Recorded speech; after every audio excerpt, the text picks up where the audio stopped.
All right, we might as well get started. I want to thank everybody for joining our advisory committee. My name is Peter Mason. I am the coordinator of the American Rescue Plan Act money, which we affectionately call ARPA.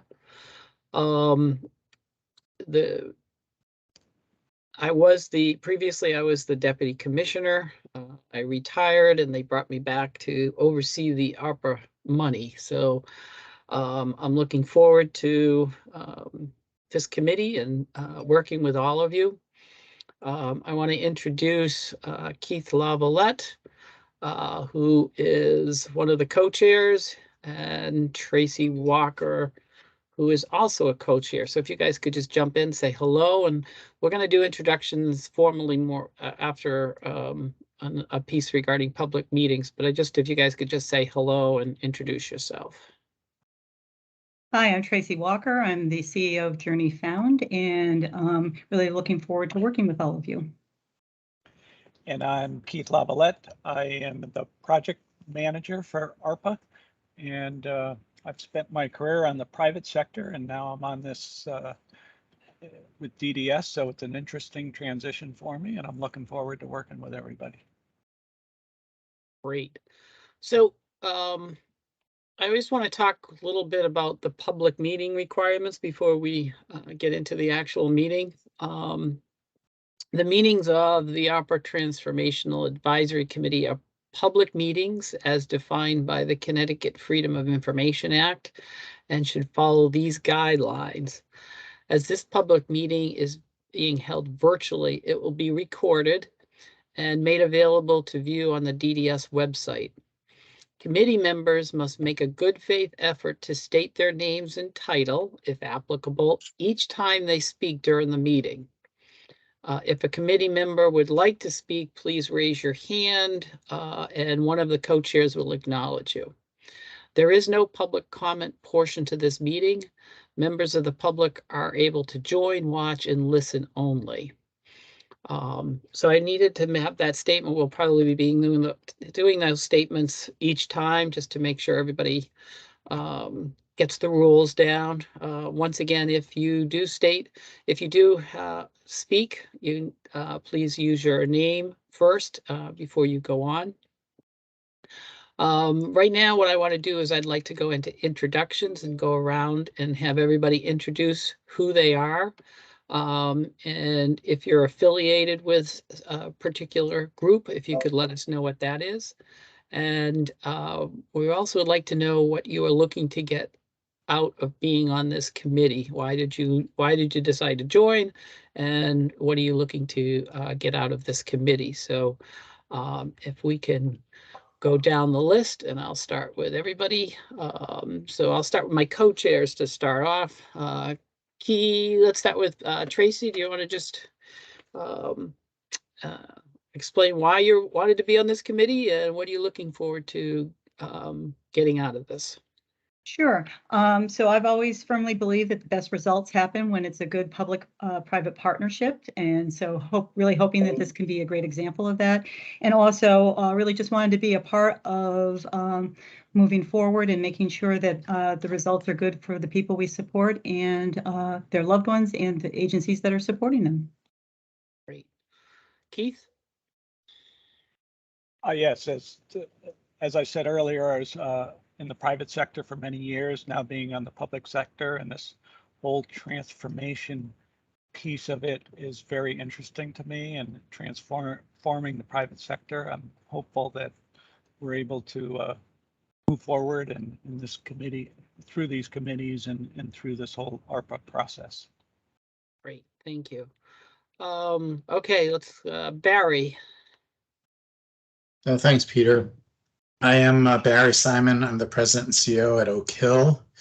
Having been in the field for 30 years, I always like to say that I am a product of deinstitutionalization, having done my internship at Norwich State Hospital back in the day. And as such, I'm pretty passionate about creating new and innovative services that meet the needs of the people we serve. the people who provide those services and the payer of those services.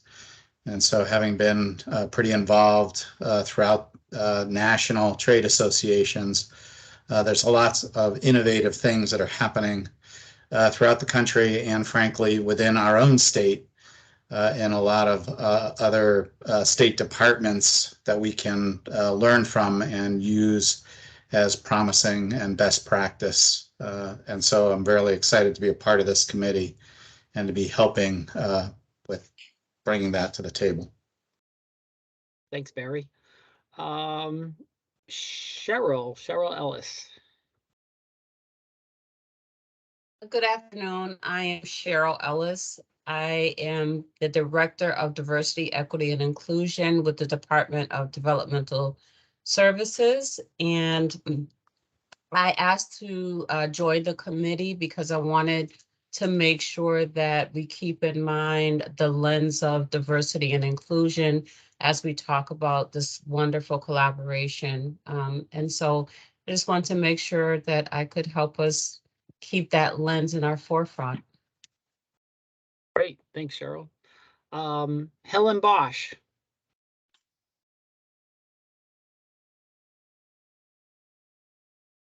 Helen's not on the committee, she's just observing. Oh, okay. All right, so I'm gonna have to work through that. Keith, do you have the names of everybody? Because this must have everybody who's observing. Do you have the names of everybody on the committee? I think I do, yeah. How about Shannon? Okay, thanks.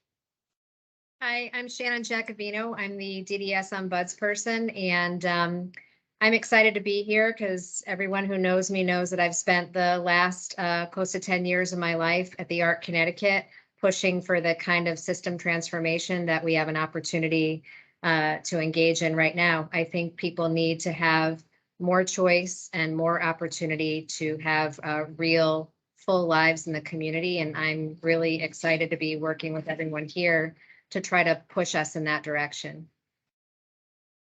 Thank you. Kate Highland, did I say that right? Almost, Kate Holland. So I'm a parent of a 28-year-old young man with Charge syndrome. His name is Chris. He has significant disabilities. He's deaf, visually impaired, no verbal language. And I wanted to join the committee because I feel like I would love to be part of something that really impacts the quality of lives for my son and others like him in terms of giving him opportunities, choice and control, and making sure that services are really directed in an individualized fashion so that he really can access different things in the community and have kind of a life like we all have. Great, thank you. Paige?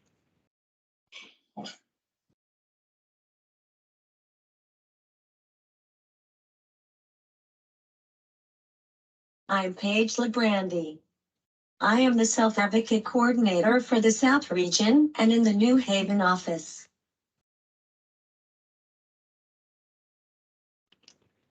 Thank you, Paige. Melissa?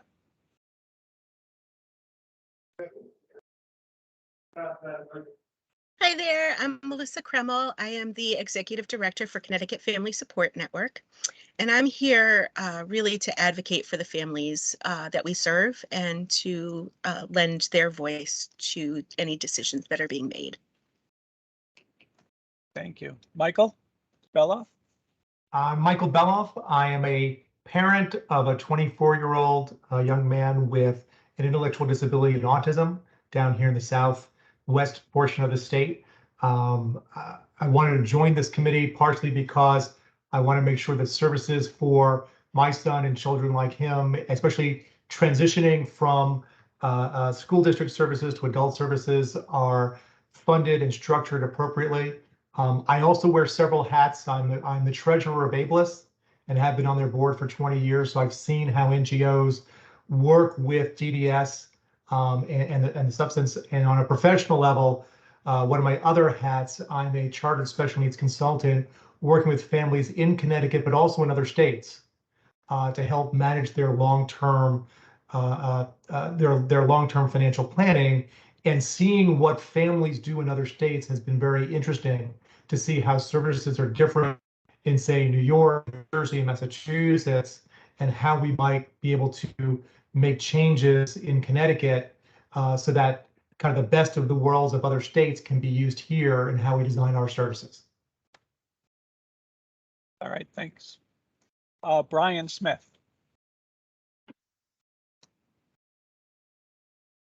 Good afternoon, everybody. My name is Brian Smith. I'm Assistant Regional Director for the Department of Developmental Services for the Family Support Division, now based in the South region. For those of you who knew me, I was in the West region prior. The reason why I want to be a part of this is I enjoy collaborations with our provider network and family groups and those beyond those categories, and trying to move the agency in a different forward direction as we try to catch up in some cases, in many cases, and also get ahead of the change of the population that we are serving and the needs and the directions that they are communicating to us. And all our initiatives, especially around employment and other categories of residential, and looking at each individual and listening to their voice and what they need, and trying to be a part of that transformation process to making sure our agency can provide the various services that they are looking to get from us. So I really enjoyed the collaborative effort here. I know many of you on this call from other experiences, and I know that this is a pretty strong group, and I'm looking forward to seeing what this group can do. So thank you. Thank you. Let's see, Stephen.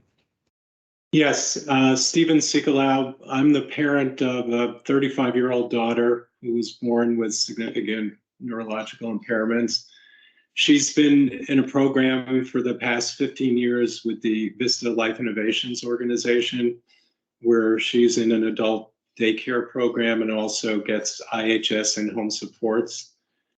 So I think Kate, I could repeat what Kate said pretty much verbatim as far as what my interest is in the committee. And like Michael, I'm also a member of the Vista board. I've been on the Vista board for the past 8 years. So I have a good sense of how interaction with the DDS is viewed from the provider side. And I'm really eager to try to help out to improve the outcomes, both for the recipients of the services and for the nonprofits that provide the services. All right, thanks, Stephen. Wynn? Hi, I'm Wynn Everts. I'm the Executive Director of the ARPA Connecticut, and I'm also the father of a 32-year-old young man with intractable seizures and IDD. I am absolutely thrilled to be on this committee and have the opportunity to do this work, because I think we can do so much better than what we've done. I'll just leave it at that. All right, thanks, Wynn. Kathleen? Hello, I'm Kathleen Stauffer, CEO of the ARC Eastern Connecticut. I had an aunt who had very severe epilepsy as a child, and my grandparents were persuaded to put her into a place called Wernersville in Pennsylvania. And my mother always told the story, when we were growing up, we were never allowed to use the R word. My mom told me once, don't ever use that word.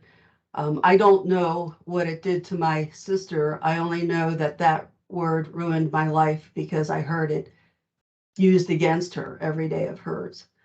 And so I spent 30 years in publishing. When the ARC called me, it was a chance to really take a look at where my aunt had come from, and how we can get beyond that in a way that ensures that those days are never here again. And so we've, through the years, after a dozen years at the ARC Eastern Connecticut, we've done a series of mergers, and each one we try to commit more and more to transformation, to excellence. to concierge supports for the people that we serve. And we actually have a book coming out called The 11 Secrets of Nonprofit Excellence with Business Expert Press early next year on how to achieve nonprofit excellence, how to improve transformation, how to use technology, how to do team building, and also how do you take an industry that's been in one place and move it from here to there in ways that are good for the families you serve, the people you serve, but also for the team who delivers services, because if our teams aren't empowered, they can't empower anybody. So I really appreciate the chance to be on this committee. Thank you. And I'm really looking forward to working with everybody. Thanks, Kathleen. Kevin Bronson?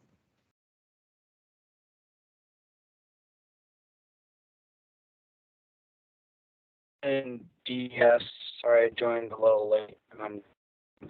But engagement, I believe it is, DDS Engagement Committee.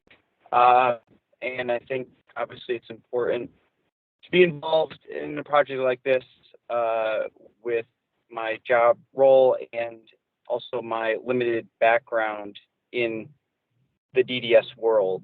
I think it's a great opportunity to listen to people, all stakeholders, and learn from them. And I think this is a great opportunity. I'm glad to be part. All right, thanks, Kevin. I don't believe Rick Wilkinson is on as yet, is he? Don't see him on, but did I miss anybody? Katie Banzaf. Oh, okay, Katie, thanks. Hi, I'm Katie Banzaf. I'm the Executive Director for STAR and Gliding the Way. And I've served on a lot of these committees through the years, like Barry. We've been in the field a long, long time. But I feel like in the past we were taught, we're going to address employment. We're going to address IHS. This committee I'm really excited about because I feel like we're going to look at the whole system. And if we can develop a system that is seamless for families to access when they need it, step away when they don't, we will have accomplished something wonderful. So I'm hoping that with this group, and it does look like it's a great group to do it, we should be able to really transform the system to make it something that is meaningful and useful for the people who need to access it. Okay, thanks, Katie. And Keith, I think you might have missed me. This is Greg McMahon. Oh, yeah, there we go. Sorry about that, Greg. No problem. So I am also, as Peter is, a temporary worker retiree, having retired from being the Assistant Regional Director for Individual and Family Support in the South Region, the role that Brian is now fulfilling.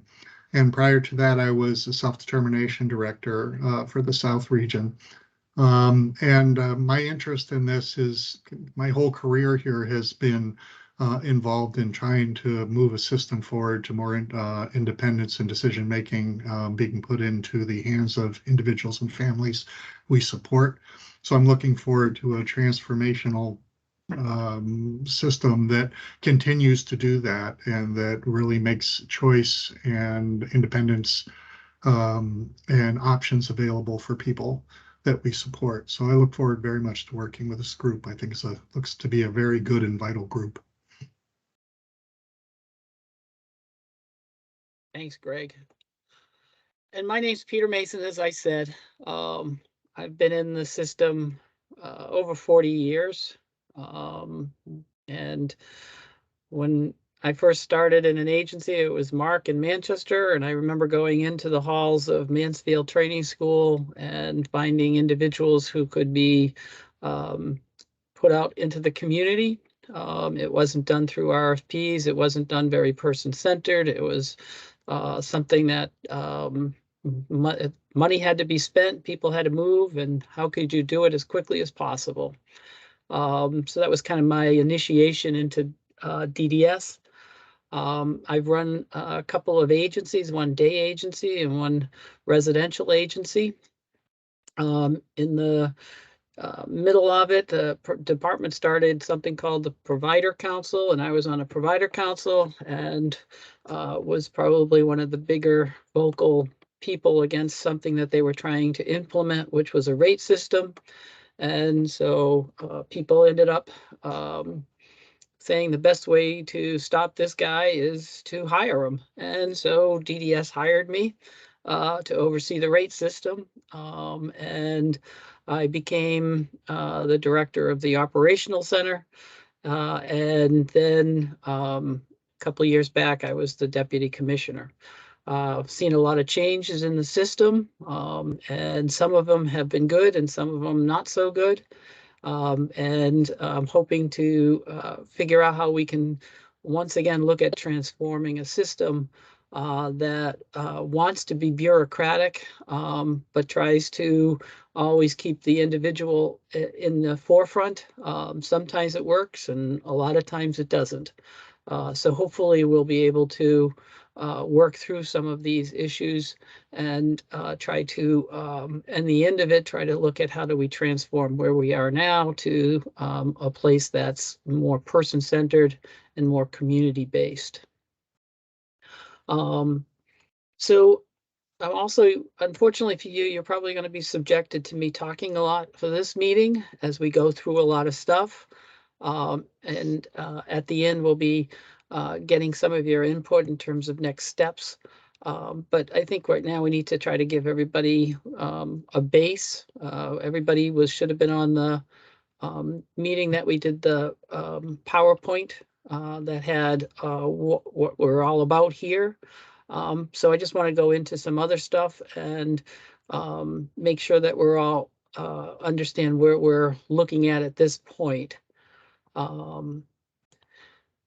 So I'm going to start off actually by handing this off to Keith because a lot of this stuff is going to be posted through our ARPA web page that we've set up.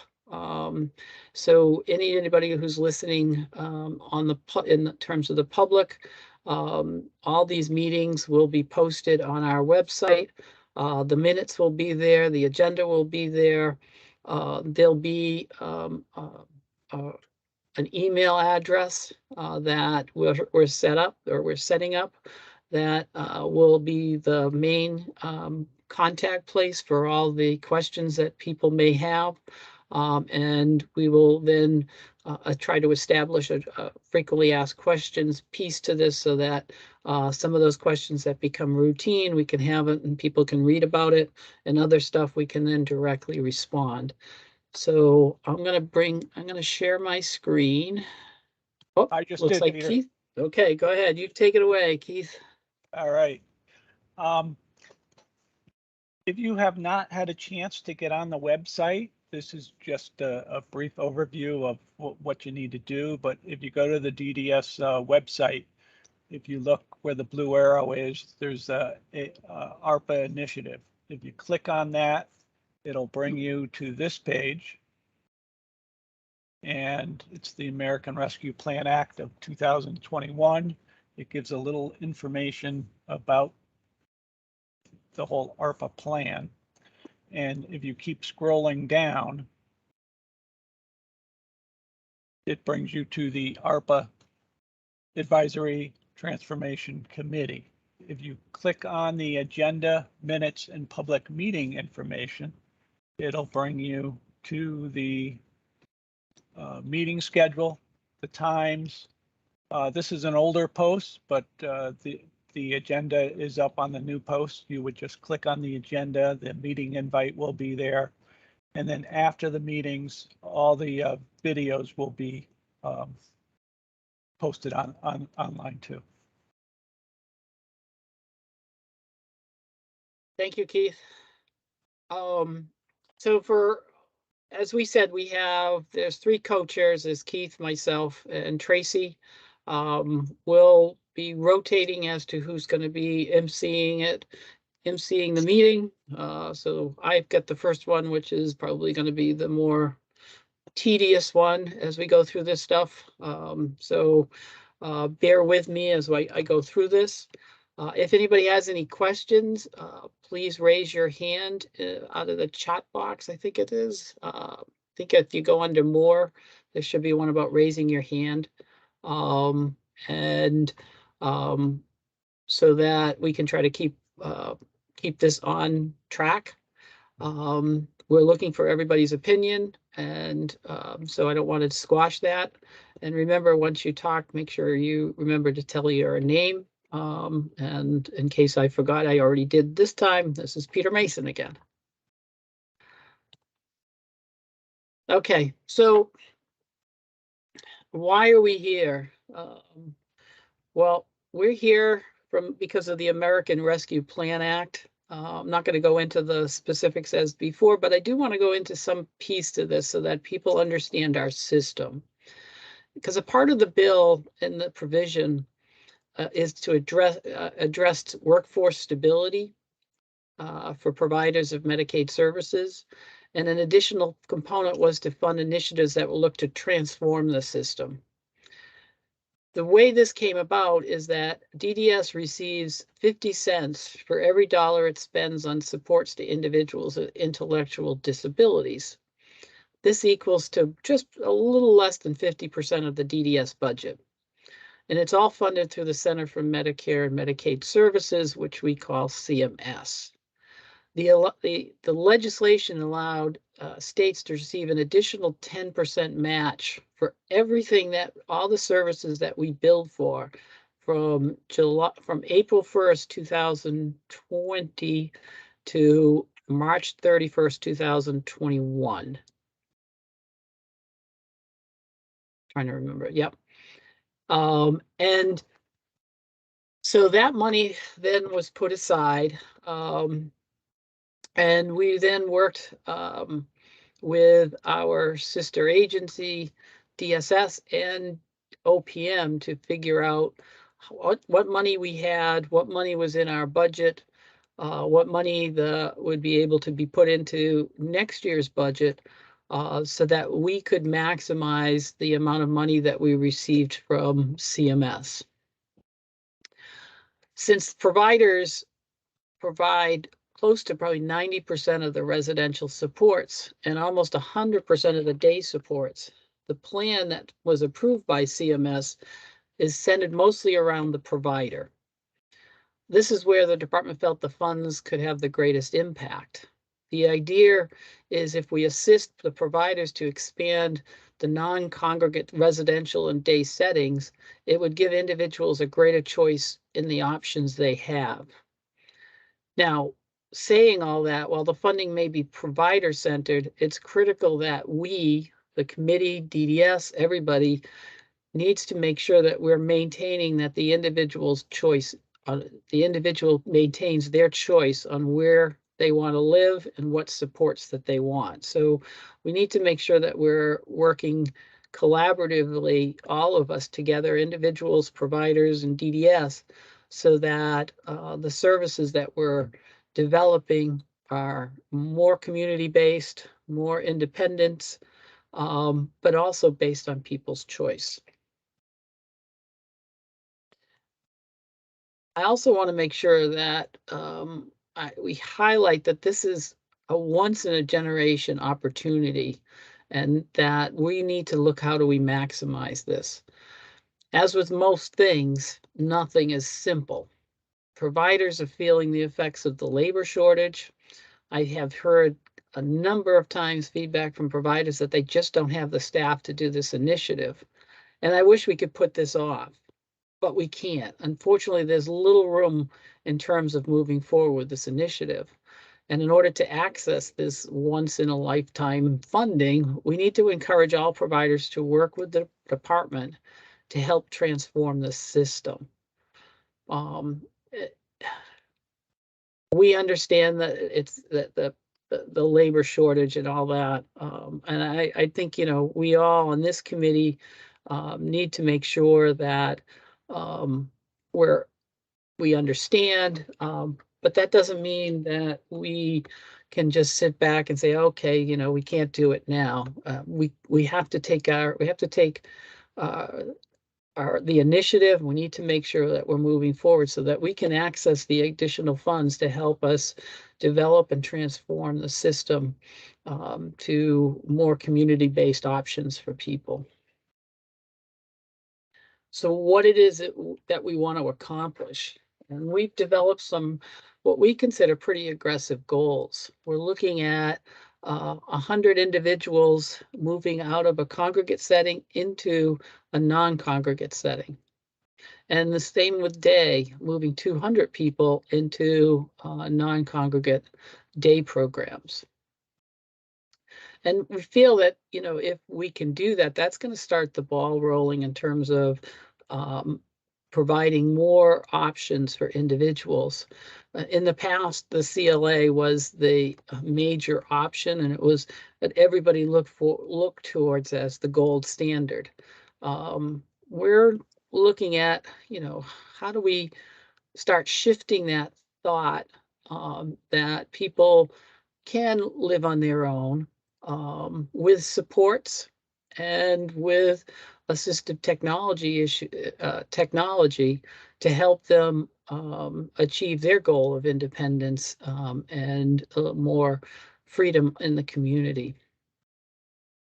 We're looking to utilize the ARPA funds to establish more alternative residential and day settings in order to reset people's expectation of community living, whether that's living in an apartment or working out in one's own job. We're hoping to transition the congregate setting for individuals with significant support needs, whether that is medical or behavioral. Living in one's home it can be in an apartment, a community companion home, or working in their own job that all should become commonplace. The department's coming a long way in some of these, but these additional funds, it is our hope that we set the foundation for that transformation to really take hold so that people don't feel that, you know, the group home is the place to be, that there are other options. Now, we're not saying we're looking at getting rid of group homes, because we believe that those kind of supports are still needed for certain individuals. We just don't feel that it has to be for every individual. And that's why we want to try to make sure that we set up alternative settings that provide supports, that has the health and safety piece to it, but has a little bit more of the independence that's out there.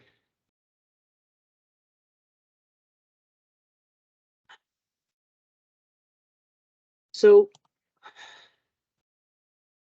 this is what we've done to date so far. Providers have received one payment for assistance with financial stability, workforce enhancement, and infrastructure and technology enhancement. They're to receive a second payment that will be in September. We issued a couple of notice of opportunities for assistive technology. One was for the individuals and one was for the providers. The total we awarded was over $600,000. We issued an RFP for a vendor to develop and maintain an employment network website for individuals who self-direct and for their potential staff.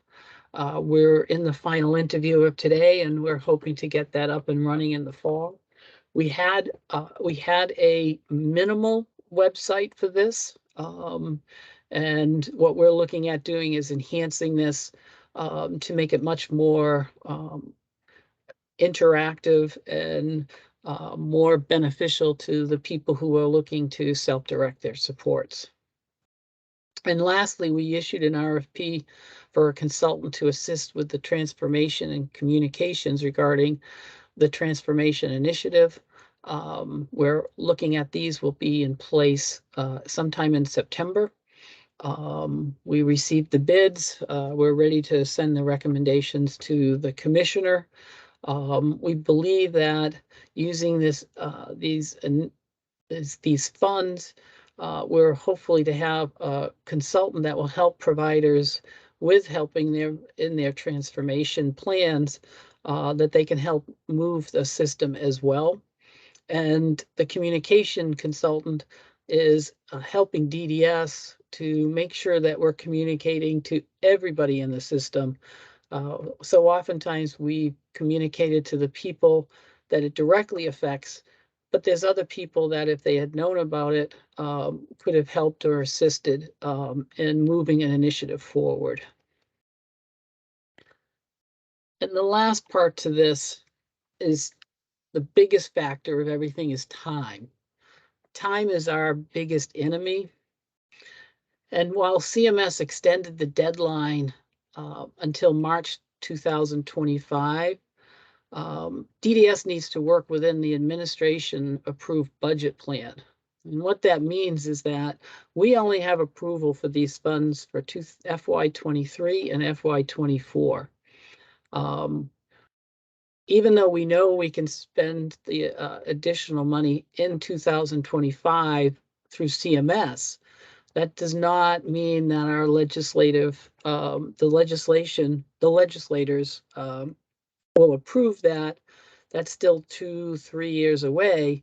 And as such, we don't know what's going to happen in 2025. And since we have approval for spending in FY23 and 24, we do not want to take a chance that those funds won't be available in 25. That then makes this a tight timeline. It makes us have to make sure that we have to move quickly in order to make sure we maximize our funding. And for what we're going to see is that things may be slow at first, then they're going to ramp up. And then it will probably slow down again. So we'll probably, right now, we're in that period where we're going to just start ramping up. The committees are all will be meeting with over the next couple of weeks.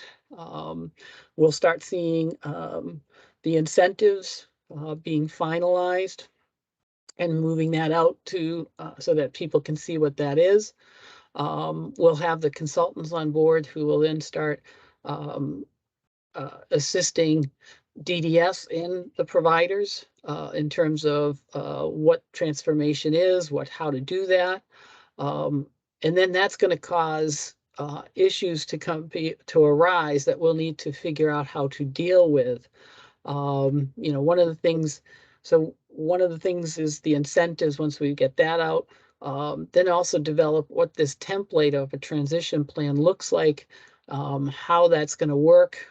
We expect to see that somewhere in the next 4 to 6 weeks. And then we'll start hearing from providers on the variety of issues. I do want to say that due to the tight timelines, there may be some times where DDS will move forward with an initiative from one of the committees just to make sure that we're moving forward. But we'll make the commitment that we'll bring it back to all the committees, and if there needs to be adjustments, we'll make adjustments at that point. As I said, time is our enemy, and so we want to make sure that we're moving forward and we're consistently moving forward and maximizing the funds as much as possible. I'm going to stop there and just see if anybody has any questions regarding that.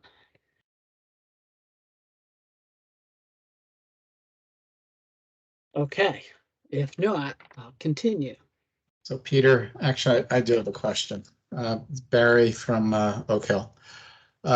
Is this, to your knowledge, is this a zero-sum game, or because we're talking about maximizing federal reimbursements, does it mean that the Medicaid rates are actually part of what's going to be looked at?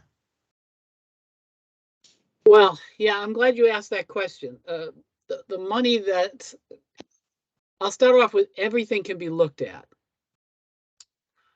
What these funds are one-time funds. They are not annualized funds. There have been, DSS had worked through a rate system, and it just happened to come at the right time. So they were able to use some of this money for the initial rate payments, which will be annualized in the budget, but it was going to be annualized from the start. So they knew that that was already there. For DDS, this is, I think we need to look at the rates. I'm not saying it's not, but it's not tied specifically to the ARPA funds. So this is to help start the ball rolling.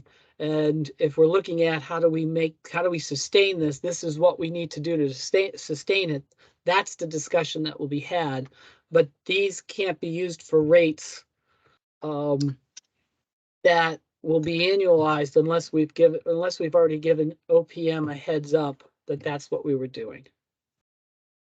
Understood. I just want to make sure that we're, as part of this process, rates and opportunity to look at service options and rates that go with those service options make it so that the cost of providing those options are actually reimbursed, and that from the state's perspective, as you mentioned earlier, that maximizing federal reimbursement not only helps, the entire system so that people have options, but for a woefully underfunded system, it also helps to solidify the system in ways that, if, for instance, if we are looking at reducing 100 residential slots, there is a possibility of creating 250 other slots,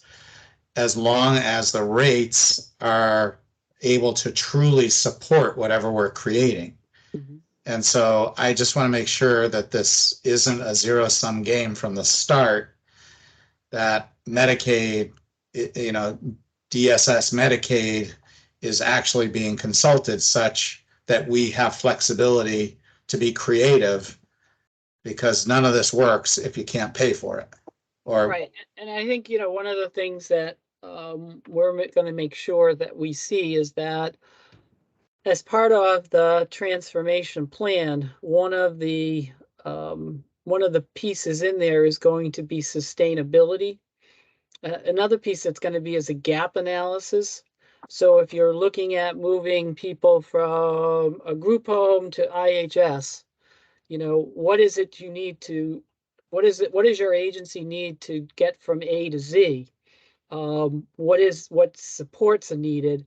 And then, if those could be funded through the incentives, then the sustainability would be, in order for us to keep this going, we would need X, Y, Z. So that will kind of help us to see what's out there. And, as we're talking about this, I think people need to understand, when you talk about a rate system is, in essence, an average. It's an average of what that cost should be. And it's not the high, it's not the low, it's somewhere in between there. And so each agency has their own uniqueness to it. And where they end on that spectrum depends on a number of different factors. But DDS, as a Medicaid provider, will issue a rate that's based on the average cost it is for a person in that system. And so if an agency is on the higher end, it may not meet all their costs. And if an agency on the lower end, it could meet more than what they need. So, we are always DDS is always constantly, trying to figure out how do we balance the needs of all the different people, or all the different providers in the system. But we also know that we have many individuals in the system, and how do we make sure we maximize that funding for those individuals? So, it's a game that, we've had to play. One of the things that I've looked forward to in terms of my position is, as you guys know, the last 20 years has basically been zero-sum increases for providers.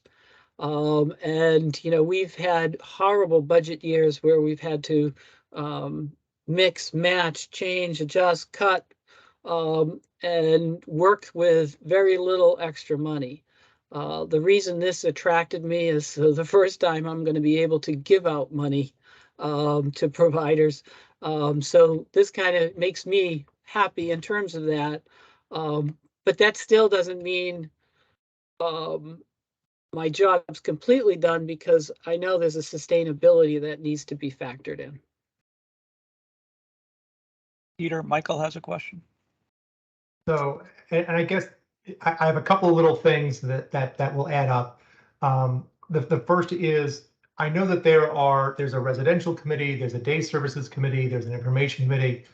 Are those committees, is their information flowing up to this committee, or are those committees' recommendations going out on their own? And if so, I'm not quite sure what this committee is doing in general. But before you answer that, I just want to say, when I look at this opportunity for additional funding, in some way I see it as, our job is to design and possibly implement to start some of these changes. Because if we're moving folks from, a group home to more independence, or group employment to more independent employment, that doesn't just affect the 300 individuals who we're hoping to move out. It affects everyone who's coming through the pike. So in some ways, we have to design, what does residential look like? I know that there's money temporarily to help the transition people who are already in perhaps more restrictive environments. But we have to look at, we're designing, what residential supports should look like. Because as a parent, none of us say our goal is our child to be in a group home. Our goal is for our child to be in some kind of safe, independent living environment that's appropriate for them. And so if we can design new ways of looking at residential, whether it's shared living or using IHS dollars to be independent with technology, and being able to communicate that to parents and stakeholders and individuals who can self-direct, that's what we're doing. In day services, I would almost say we need to have a say of what is our goal for the day service portion of what DDS provides. In my mind, as a parent, it is, well, we want our folks engaged and active and engaged for 30 hours a week. That could be a 30-hour day program for folks who are more impaired. But for my son, who can work a little bit, I don't want him to work for 10 hours a week and then have no other funding, because DDS says, well, you can work, therefore you don't get DSO funding. We'll help support you for the 5 or 10 hours you can work, but the rest of the day you're on your own. That's not fair. And I think we need to say, what is the goal of day services per se? In my mind, it would be having the individuals be active and engaged. What that means for them. Maybe they're on their own and can choose what to do, but the program should be set up to make them active and engaged for a set period of time. And in my mind, that's 30 hours a week, because that's what a DSO option would have been. Okay, there's a lot to unpack there, so give me a second. I get that. I just had to get that out. So first off, the advisory committee, everything is going to flow up to the advisory committee, because we want to make sure that we're not going in different directions. And so things need to come up to the advisory committee to make sure that we're being consistent across the board. And as I said, there may be things that we jump ahead before, because the committee might be meeting 2 weeks later. So we may jump ahead saying, we changed this incentive to that incentive. The reason we did it was this, because we had an issue XYZ. But we'd bring it back to you and say, this is why we did it. And, if you guys have a problem with that, we can look at changing it. But the goal is that everything would come up through the committee. I want to, the issue, I'll hit day second, the issue with residential. And as I said, I think if we were being zealots in terms of the transformation, we would be looking at all those 100 people that there'd be no filling of those vacancies at all. That's not what we're saying. What we're saying is that we have a system right now that was developed over time, and we have a number of individuals that if they had been born later on, would not be in a group home. And, you know, they are there now. And so some of these houses that are there are designed more for individuals who have not as many significant issues that we have now today. And so providers, if they're looking at it, they may be looking at, we have some individuals that we can consolidate some homes and then take some of those other houses to look at how do we provide supports to people who have more significant medical or behavioral needs. Because we have a number of those individuals on our emergency list, and to place them in some of our vacancies would really upset the house that's in existence now. So how do we try to move to a place that allows that to happen? Obviously, so there will be agencies that do close houses. There will be agencies that hopefully will transform those. And how do we help them to do that? And, hearing from the newer parents like you saying, the group home isn't the end all. We still have a lot of people who think that a group home is the end all, that's where they're individual, that's the safest that it is. There's no other safety out there. We have in our system a risk intolerance. And people believe that being in a group home is much more safe than to live in somebody's own apartment. And so we need to, how do we reset that to allow that if you are in an apartment, that we have the health and safety piece there for them. We have, whether that's through some assistive technology assistance, whether that's people in the building, staff in the building. That's the stuff we need to look at so that we start alleviate some of those fears so that people don't automatically say they want their son or daughter to move into a group home, that there are other options. Because, when a group home is the most expensive of our supports in terms of dollars, but also staff. I mean, you have a number of staff that need to be assigned to those homes. And, we need to figure out with the staffing crisis we have, how do we maximize the funding, but also maximize our staff? We have some really good staff that we need to figure out how do we use them in an efficient way, because there's so many vacancies for staffing. How do we use the individuals we have?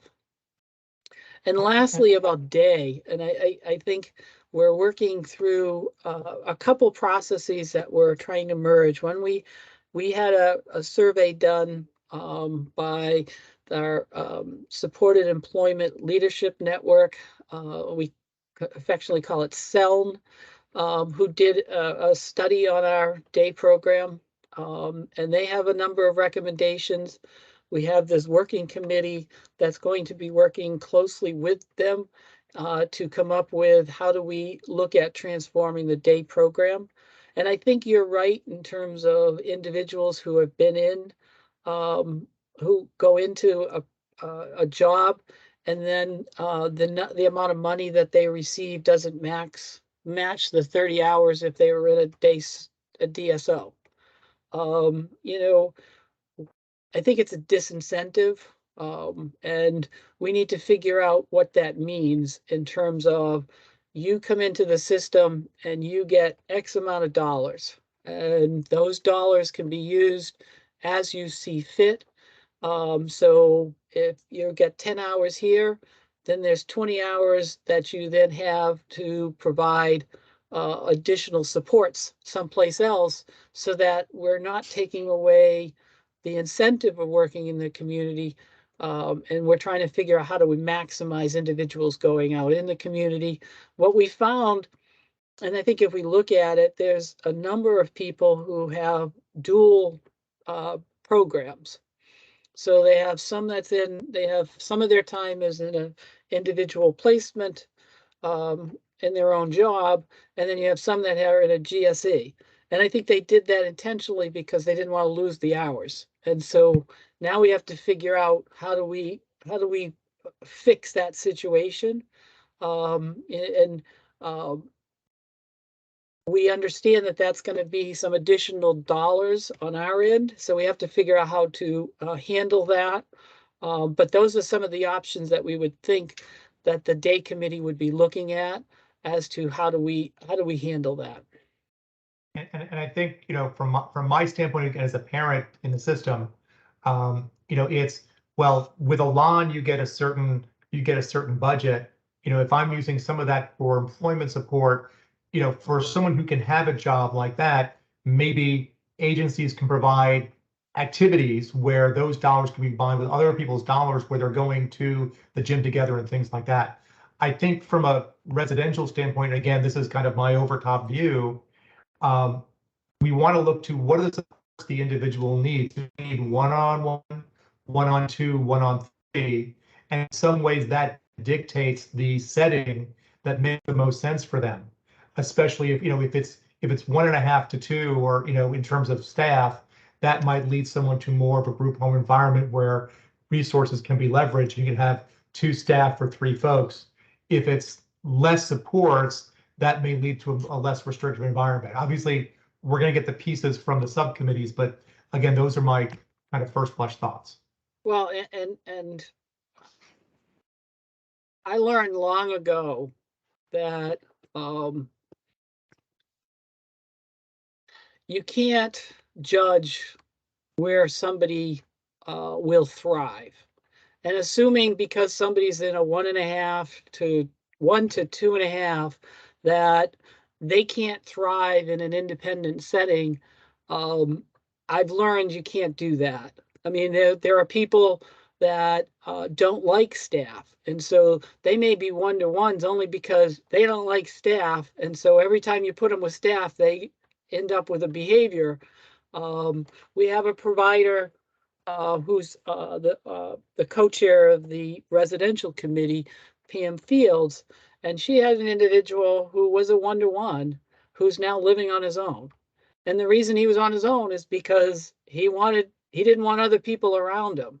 And so I think, we need to look at the individual, and, that's when we talk about looking at rates and averages, it is the average. This is the money, that we have per person. And we base it on people's lawns. So that right there already starts segregating people out into categories.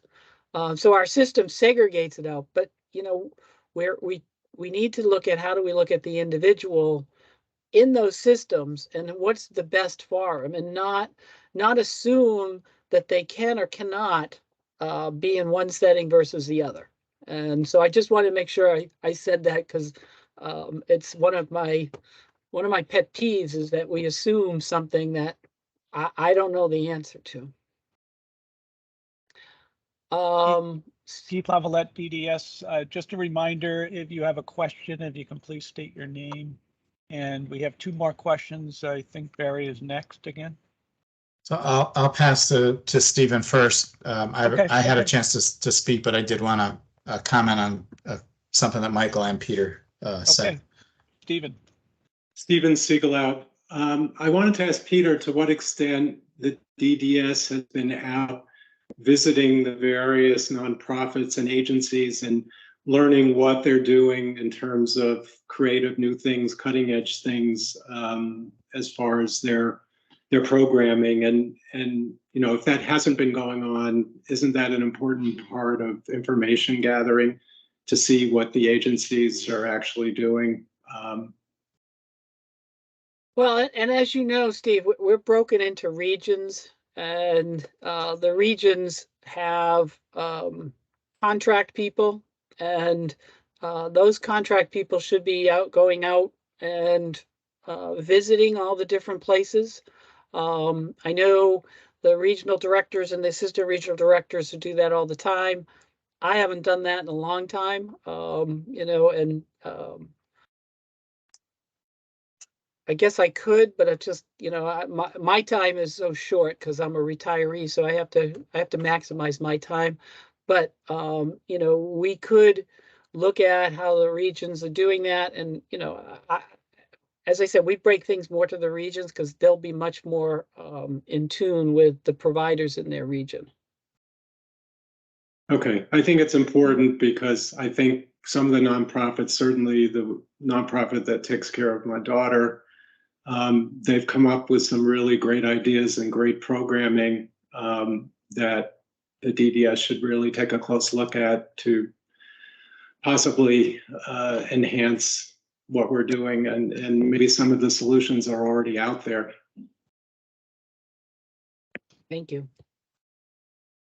Barry?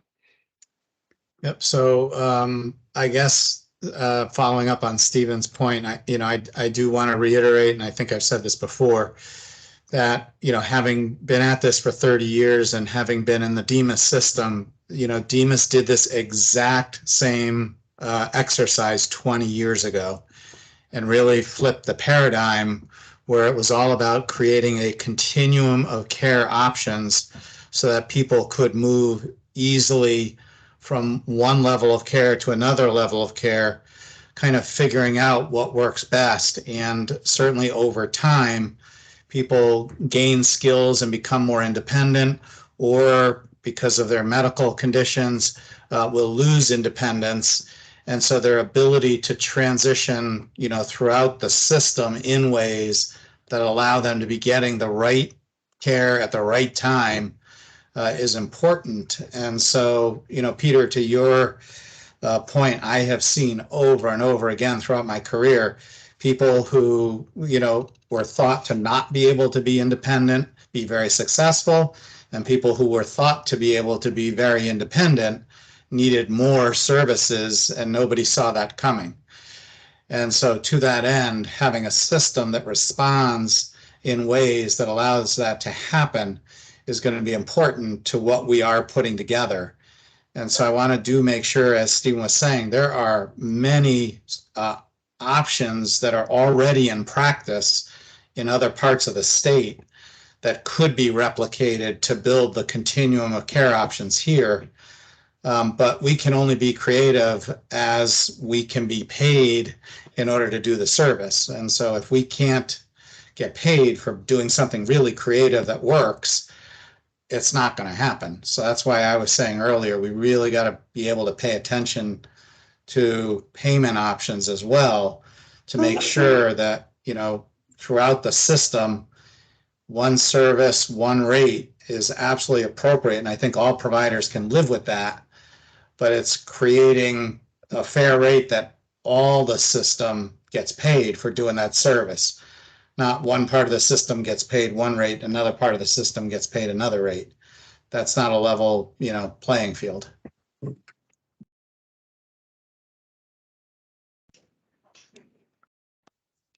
Katie?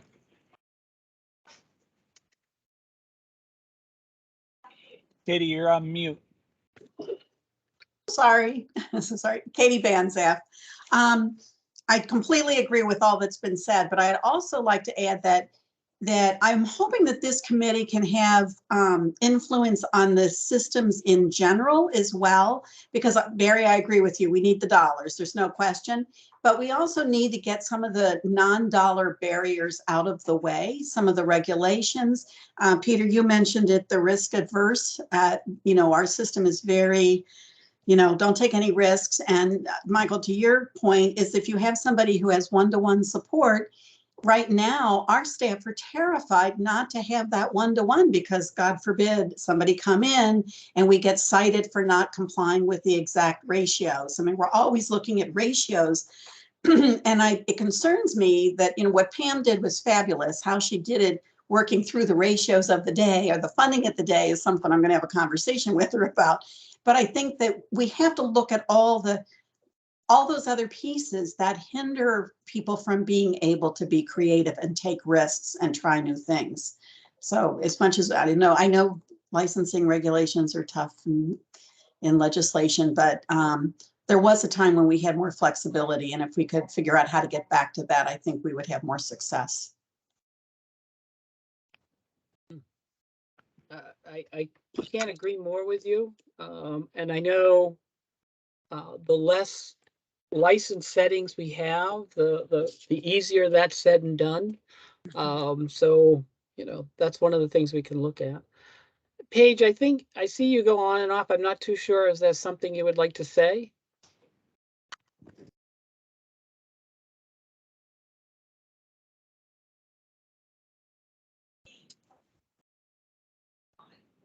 Okay, if you do, just let us know. All right, so I'm gonna go on from there. That was good discussion. So everybody should have got this, but I just want to go over these again. In terms of the advisory committee goals, so it's to assist the department in promoting the array of residential and day options for individuals, including the advances in technology to assist individuals become more independent in their community. So as we've been talking about, this committee is to help promote and discuss what that array of service should be and what's those options that we can get out there to help transform the system. There'll be the input in terms of the financial incentives for providers. That's for both day and res. We'll be looking, should be getting something from the committees over the next 2 to 4 weeks. And so that we can start discussing that with the providers. We'll be looking at overseeing the communication sent out by the working committees. So we want to make sure that the communication is consistent and clear from the working committees. We'll work with the transformational consultants to discuss, promote, and emphasize how do we get all the stakeholders to participate in this initiative. The committee will be working with the communication consultant. I think this is one of the things that I'm really excited about DDS has communicated, but it's never had the expertise that I hope we are going to get so that we can develop a consistent and clear message for all of this that we help develop and execute. They're going to help and develop, execute materials that are educational in nature. We'll be setting up stakeholder forums and other medias to assist with providing that information to individuals, guardians, and families, and also what other alternatives there are out there for the day and res. Provide discussion and direction to department on future options. And one of the other things that the committee, and it sounds like we've got a great committee for this, is we need to make sure that we are providing assistance and advice to the department on an individual's choice. And so I can see things that are going to happen if the placement's unsuccessful, or if an individual does not want to leave, but that's holding up the whole initiative. And how do we look at what safety nets are out there for the individual, and are there other options available to the individual and family? So, you know, the whole individual piece in terms of what's their role in terms of these transformational plans, and how do they get their input into it? I'm gonna look at sharing my screen for a sec, because I think it's important that everybody sees that what the other committees are doing. So let me see if I can get that and share it.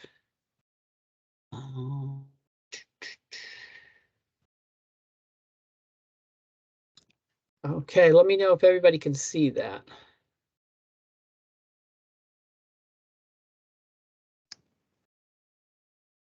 Anybody see it? I Yeah, can see but it. it's small. Yes.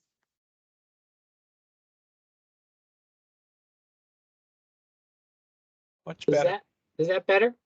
Mhm. Okay. So, as you know, we have 4 committees. We have a residential working committee, a day working committee, an individual and family engagement committee, and a DDS engagement committee. And so they're all going to be meeting, as I said, over the next couple of weeks. And so these are the things that they're going to be looking at as they're working through this. They're going to be, to start off with, they're going to start off with defining what the incentives are. And for the sake of time, DDS has come up with some drafts, and we'll be asking the committees to review those and say, these are the greatest things in sliced bread, or this is ridiculous, you need to do it a different way. But we felt we needed to start with something. Looking at which services would be eligible for the incentive, who would be eligible, and that's going to take into the length living in a house, how long do they need to be in a new setting, what happens if the person decides to move back.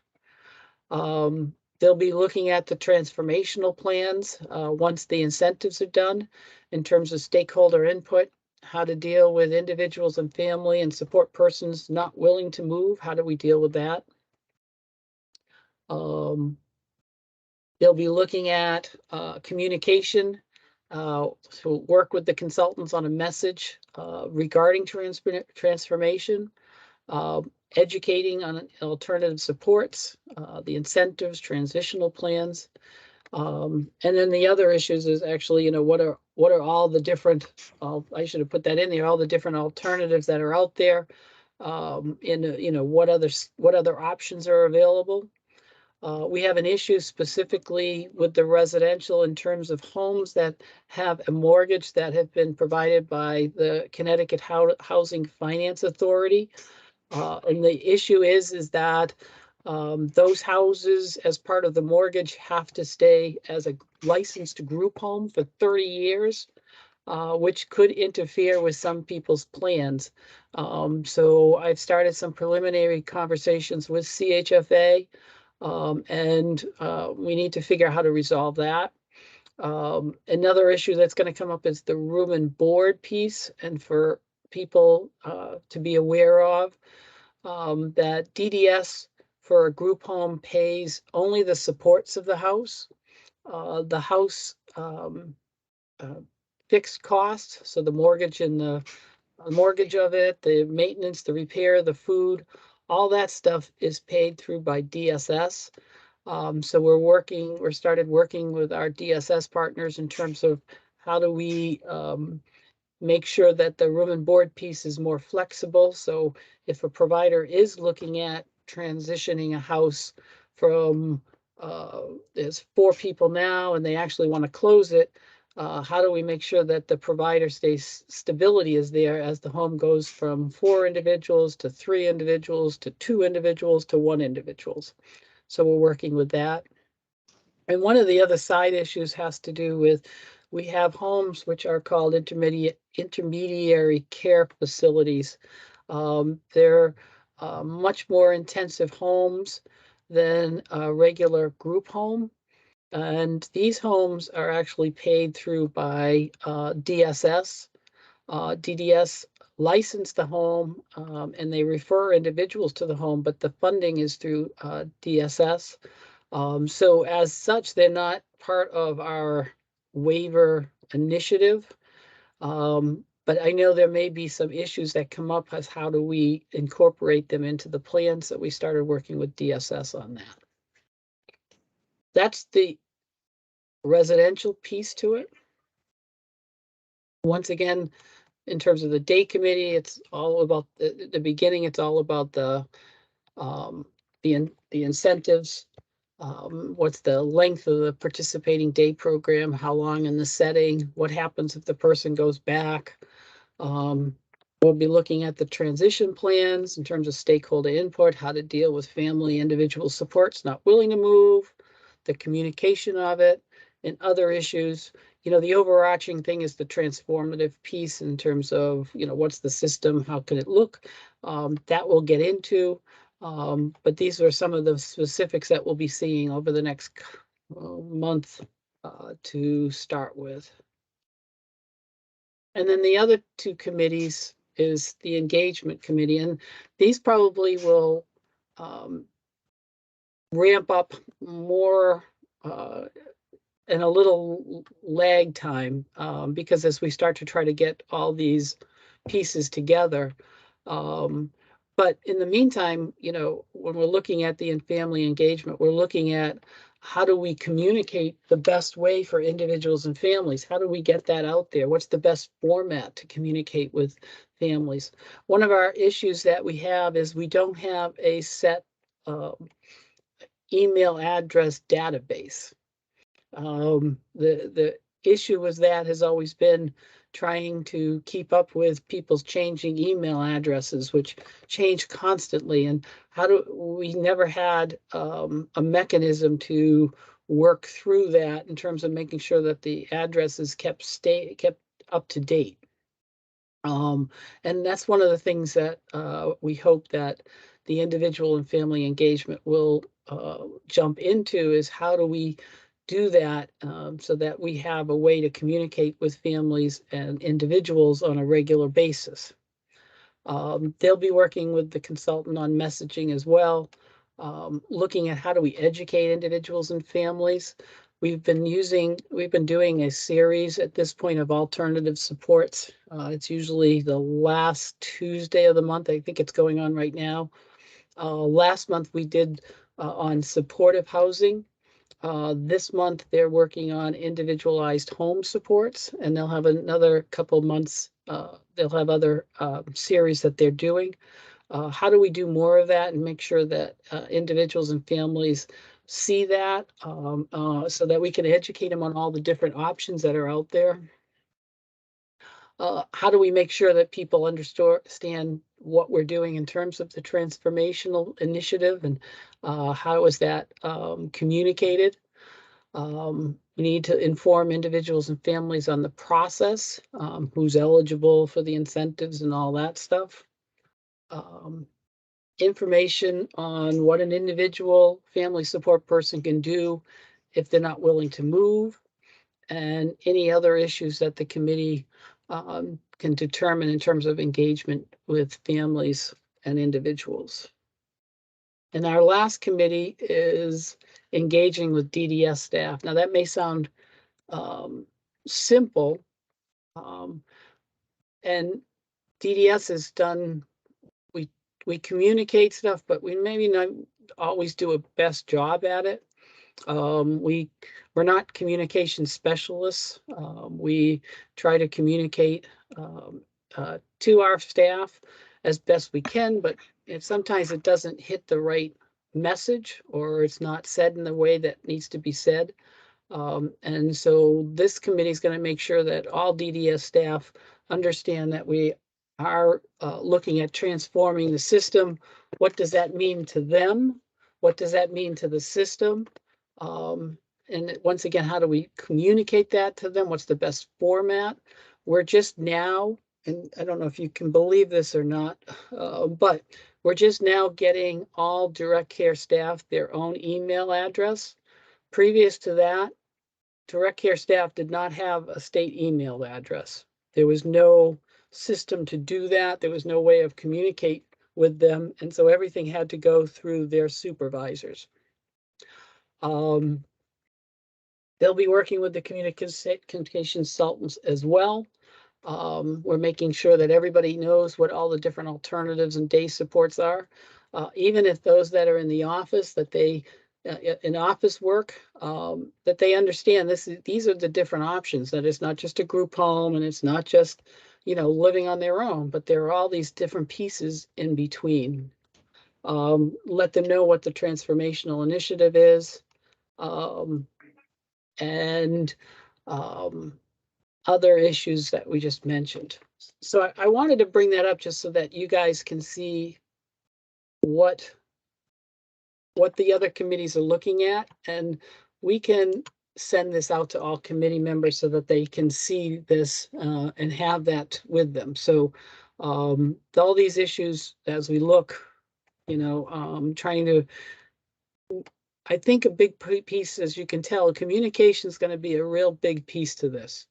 I know we have all the options and stuff, but if we don't communicate it correctly, this isn't going to go anywhere. And I've seen so many initiatives that would have been a great initiative, but because we didn't communicate it in a good way, it didn't go very far. And so, this is one of the reasons we're, looking at, while we have the resources to do that, is to have a consultant come in and help us to better communicate how we do things. Peter, Keith Lavalette, DDS. We have a question from Kate.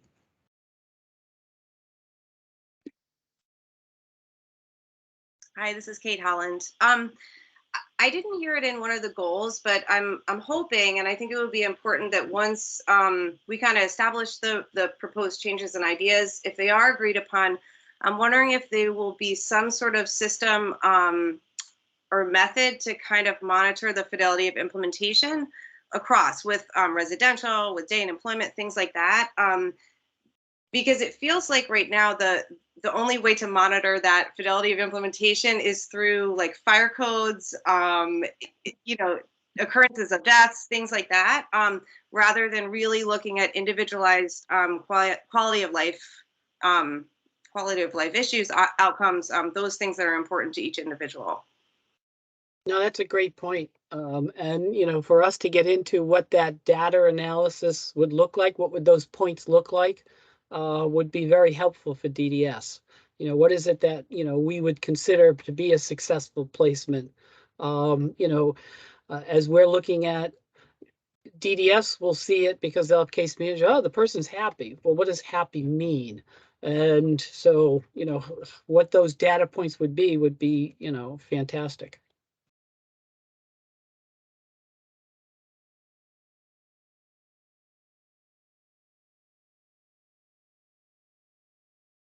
And Shannon got her name.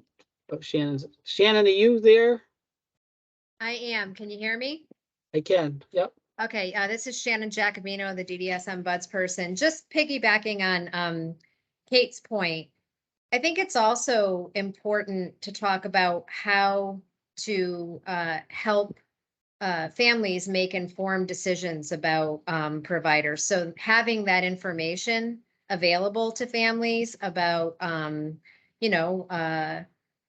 what, not only what's available, but what kind of success is a provider having in providing a service, and what do other families and individuals think about the services they're getting from that provider, I think would not only help people to make more informed decisions, but it would also, I think, allow for more competition in our system, which is something that I think is needed in order to improve supports.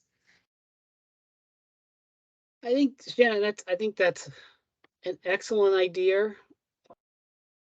There is one caveat, because if we're going to be providing that information, if it's not a positive for the provider, there would probably need to be some mechanism to review that, so that that a provider has their chance to say, well, that's the only reason why there's a bad thing is because this person didn't like our agency from the start. And so we've hit that too. So if we can try to balance how to do something, definitely we can look into that. But that balance of how do you do it in a way that is data wise versus subjective. So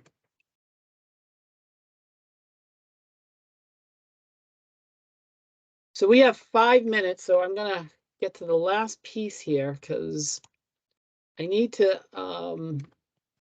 I need some feedback from you regarding next steps. And so, as I said, within the next 2 or 3 weeks, we should be able to discuss the incentives that are the recommendations coming from the committees. At some point, once we have them on board, we'll have the committee meet with the transformation consultants They'll meet with the communication consultants as well. So the transformation consultant and the communication consultant. We'll start getting updates from the working group. Once they start meeting, they can provide updates to the committee as to what's happening there. So I guess what I'm looking for in terms of next steps is from the committee. What is it that you would like us to present or discuss that will help in terms of, is there any components of the different supports we need that you would like some additional information?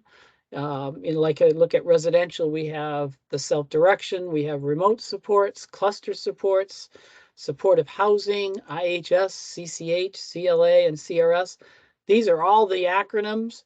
And, you know, I'm not too sure everybody knows what they all mean. And so if we want to, if you want some kind of educational component for that, as well as for the day program, are you looking at, do you want an update on all the other ARPA initiatives as well? Do you want to do that? And as we're looking at the alternatives, is there a format that would be best in terms of how we're looking at the different options and how we start that discussion? So there's some kind of things that I'd like to, you know, what the committee is looking at and what would be best for you and how we can best bring that to you guys so that you have an informed choice. So I don't know if anybody has any suggestions. We have Barry. So Barry Simon Oak Hill. Peter, hearing that, I just want to, I guess, get a clarification and then a suggestion. As you named all the different services that exist today, so is everything that we're transforming to have to fit into those services? Or No, are we actually? We can look at all other alternatives. I just, I don't know what they are, so I can't name something. I don't know what it is. But No, well, that's why I'm asking, because, you know, as Stephen pointed out, and as many of us have experienced, there's lots of other service options that are out there that would create a continuum of care options so that people had a lot of choices and could get what they needed when they needed it. And so somebody who's highly medically compromised with lots of different issues could be, you know, eligible for certain stuff. And other, you know, I am going to guess that, you know, Kate and Michaels and Stevens and Wins and my daughter all have very different needs, and so would be fitting into the system in really different places at different times. And so, but if it's all about fitting into, you know, the square peg, you know, the round holes that exist, so everything has to fit into those round holes, then, you know, that's a really different discussion. So no, I think when we're doing the incentives, obviously we're doing the incentives based on what the system, what we have now and what, you know, what's out there, because we need to start moving this forward. But, you know, if you're asking, should we set some time that individuals on this committee can present alternative options that, you know, they know about that we don't, that would be fine. And then we could do some more research onto it. You know, we can do that as well so that we get a better handle on all the different options that may be out there that we don't know. And so to that end, do we want to, as a committee, have a, you know, open response or a link for people to filter in suggestions to us so that if somebody's aware of, you know, services that are happening in Arkansas that are different than are happening in Connecticut, you know, and they know about them, then let us know about them. Or if people are, you know of services that are happening in DMIS, DCF, DOC, that are alternative residential, you know, options with, you know, integrated day services, like, let's get those into the mix, because we know the state can fund those services in different departments. But if we're not talking about those other options, then we're not going to know, or we're not going to be able to create and have true innovation and transformation. No, and I think I can take that back with Keith and Greg and try to figure out what kind of platform that would be. I think the reality piece is that if there are supports that we would look to develop, they would need to be eventually put in with the waiver application so that we could get reimbursed for. Exactly. Right off the Exactly. bat, right in the bat, we could fund it through state dollars only, but we wouldn't be able to fund it and get reimbursed. So there may be some pieces that we would need to figure out how to incorporate that into a later application so that it can be done and revenues can be reimbursed through it. Sounds good. Thank you. Yep. Win.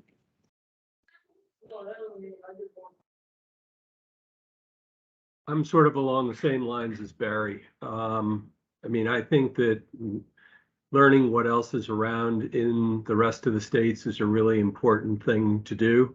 Also, benchmarking our practices against other states' practices would not be a bad thing to do also.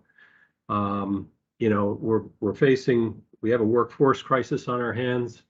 I think that there's an opportunity to address a little bit of that in this by removing some of the various hurdles that occur in sort of service acquisition. And I also think that this committee probably needs some kind of a abbreviated guidebook for both day and employment and residential to understand what's being talked about, because, you know, everybody's got stuff to do besides just poring over the DDS waiver manual. I'd be very interested in noting sort of what are the capacities of the different support modules. How many people could be supported in an IHS placement, for example, and things like that. But I think that this is going to be a really good process. Okay, great. Cheryl? Cheryl? Oh, sorry, Keith. That's great. I also want to just mention, I know as we look at the transformation and the plan, I want to make sure that we're keeping in mind some of the cultural aspects, and if there's any cultural specific planning that could be incorporated. I think right now in the state, we're very limited in terms of any cultural opportunities or any cultural residential programs, and including a language component, particularly for areas that may have a predominant Spanish speaking or Portuguese speaking or Polish speaking population, to just keep that in mind. Good point. Thank you.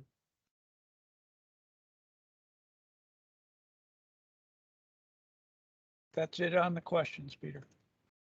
Okay, and then our next meeting is, when is our next meeting, Keith? I don't have it in front of me. 2 weeks from today.